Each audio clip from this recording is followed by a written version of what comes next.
આમ આદમી પાર્ટી દ્વારા રાજીવ આવાસ યોજનાની મુલાકાત લેવામાં આવી।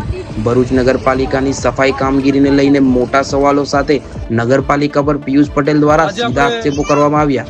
રાજીવ ગાંધી આવાસ યોજનાની મુલાકાતે ભરૂચમાં આવ્યા છે। ખૂબ દયનીય હાલતની અંદર કહી શકાય કે અહીંયા જાનવર પણ ના રહે એવી પરિસ્થિતિની અંદર અહીંયાથી એમના ઝૂંપડા તોડાવી ને આ લોકોએ આવાસના મકાનો એમને ફાળવી આપ્યા। પરંતુ નગરપાલિકાને એમ લાગે છે કે અમે દયાદાનમાં આ લોકોને ભીખની અંદર મકાન આપ્યા હોય એવી રીતે આ લોકોની કોઈ પણ ટાઈપની કાળજી રાખવામાં નથી આવતી। ભરૂચ નગરપાલિકાના માધ્યમથી અહીંયા 70,000 રૂપિયા એ લોકો પાસેથી લઈ અને પછી એ લોકોને મકાન ચૂકવવામાં આવ્યા છે, મકાન આપવામાં આવ્યા છે, આવાસના મકાન। આટલી ખરાબ હાલતની અંદર એટલા લોકો રહે છે। આપણે સૌએ વિડીયોના માધ્યમથી જોયું કે અહીંયા આટલી ગંદકી છે। બ્લોક જેથી મકાન બનાવ્યા છે એ તમામ બ્લોકની અંદર ઉપરથી પાણી એકબીજાની ઉપર ટોયલેટનું ને બાથરૂમનું પાણી એકબીજાના મકાનની ઉપર પડે છે। એ લોકો ઘરમાં રહેવા લાયક જગ્યા નથી, અનાજ પાણી બગડે છે, એ લોકોના ગાદલા બગડે છે। આટલી ખરાબ હાલતની અંદર ભરૂચ નગરપાલિકા ધ્યાન આપવા માટે તૈયાર નથી। એ લોકોને જ્યારે મત લેવા હોય, ઇલેક્શન આવતું હોય ત્યારે એ લોકો અવારનવાર અહીંયા આટાફેરા મારતા હોય છે। ઉપરા છાપરી એ લોકો સાફ સફાઈઓ કરાવશે। ભરૂચના સાંસદની વાત કરીએ તો 7 ટર્મથી સાંસદ બન્યા છે। હું આ મીડિયાના માધ્યમથી પૂછવા માંગુ છું કે 7 ટર્મની અંદર તમે અહીંયા 7 વખત આવ્યા છો ખરા?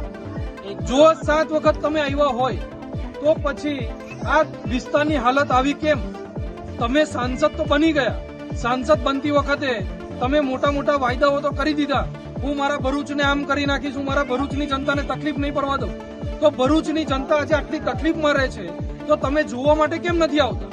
એટલે ભરૂચ સાંસદનો પણ સવાલ છે, ભરૂચ ધારાસભ્યનો પણ સવાલ છે, ભરૂચ નગરપાલિકા પ્રમુખનો પણ સવાલ છે અને ભરૂચના જે કંઈ પણ અધિકારીઓ છે નગરપાલિકાના હોય, જે કોઈ પણ અહીંયાના જીબીના અધિકારીઓ હોય, આપણે મીટરની પણ પરિસ્થિતિ જોઈ, આટલા લટકતા મીટરો, આ નાના નાના ભૂલકાઓ આજે અહીંયા રહે છે।